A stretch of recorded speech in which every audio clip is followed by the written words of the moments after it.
There is always some degree of error in numbers when we measure. And I'll illustrate that by doing this example here. The question asks us to calculate the perimeter of a rectangle. Now we're given certain measurements. Assuming that these measurements are correct, we can say that the perimeter, P, must be equal to 8 plus 8 plus 6 plus 6, which is the distance around the perimeter. And that gives us 28 centimetres. But the next question asks us to find the lower and upper limits of its true perimeter. Well, if we have a look at our number here, 28 centimetres, we can say that the greatest possible error,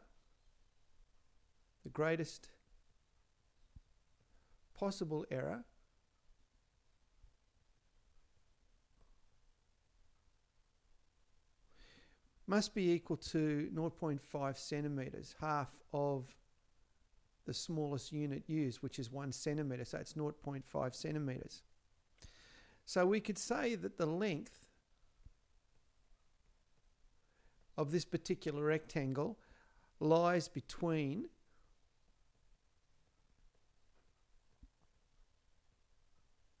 now the length is 8 centimetres, so the length lies between 7.5 centimetres and 8.5 centimetres.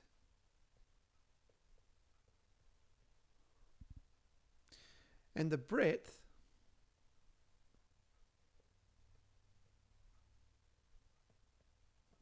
this lies between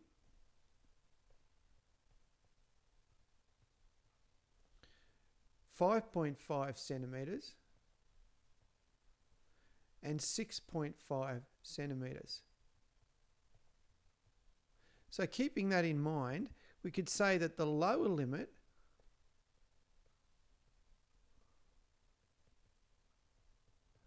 of the perimeter, P, would be equal to, let's take the lower limits here, so it'd be 7.5 plus 7.5 plus 5.5, see these are all the lower limits, plus 5.5, which would give us a lower limit for the perimeter of 26 centimetres. The upper limit for the perimeter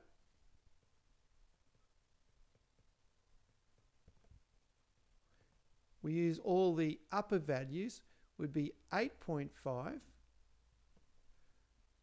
plus 8.5 and then it's 6.5, so it's plus 6.5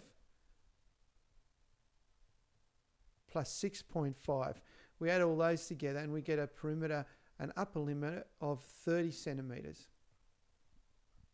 So the next question and our final question says, find the maximum error in the answer to A.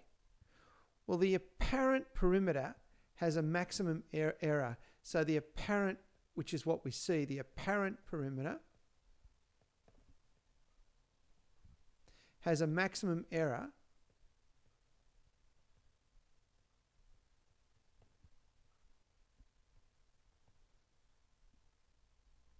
equal to,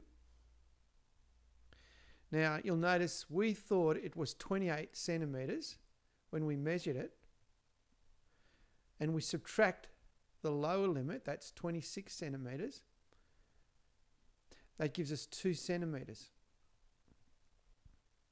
And so what we're saying here then is that 2 centimetre is our maximum possible error.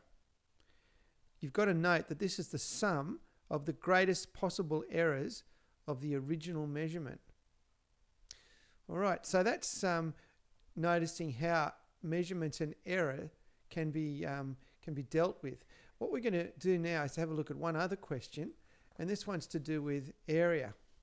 So we've got here the length and breadth of a rectangle is measured by 8 and 6, so we're using the same rectangle as in the previous question. And the first part says to calculate the area. So if we were doing this normally, we would say that the area is equal to the length times the width, which would be our 8 times 6,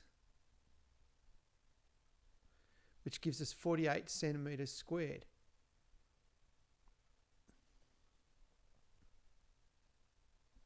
But as we know, there are errors in measurement, and we can work out the lower limit of area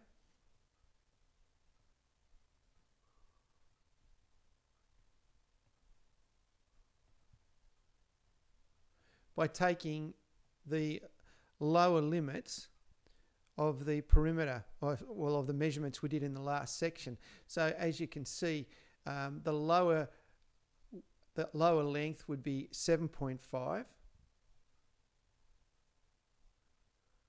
and the lower width would be 5.5, which gives us the lower limit of the area as 41.25 centimetres squared. So using the lower limit, that's what we would get, and the upper limit does exactly the same thing,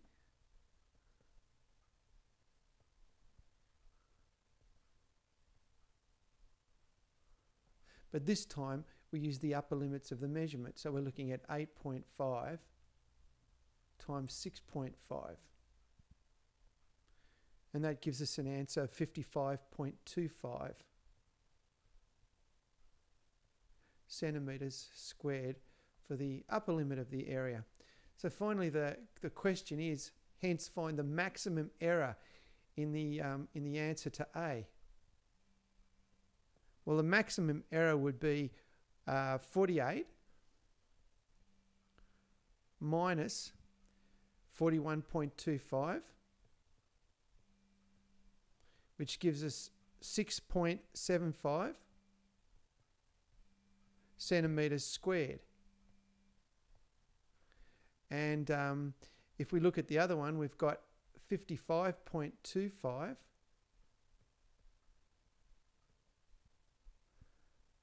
minus 48,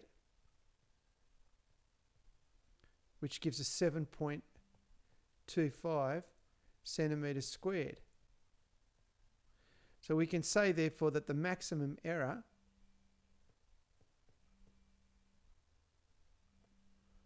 is equal to 7.25 centimetres squared.